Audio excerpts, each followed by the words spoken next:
It's the loving care that hospitals simply don't have time for, but it makes all the difference to these children at the Keach Cottage Hospice in Luton.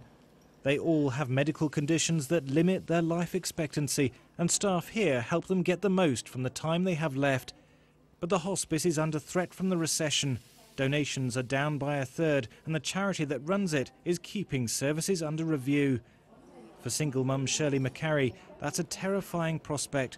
The 1 day a week that Georgia spends here gives her time to regroup.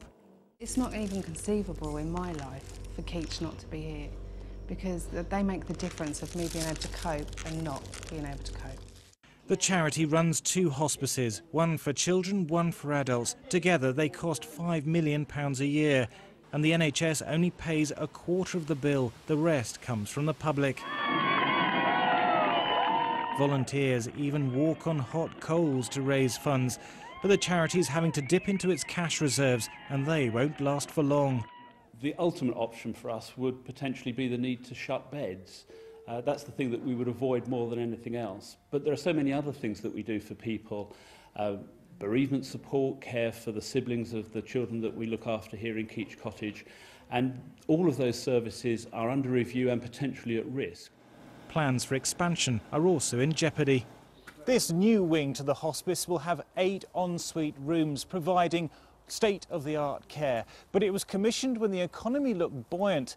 Now that we're deep in recession, they're still £500,000 short, and they're not sure how they can raise the money to finish the job. Jackie Pedley is seriously ill with cancer. When the pain gets too bad, she comes to the hospice. People are still being ill. They're not stopping. We don't credit crunch your illness. You can't stop that. So it just carries on as normal. The Department of Health says it's provided an extra £286 million over 2 years for end-of-life care, and that the NHS Primary Care Trust must ensure some of the money reaches hospices. For the charities, it can't come soon enough. Thomas Moore, Sky News.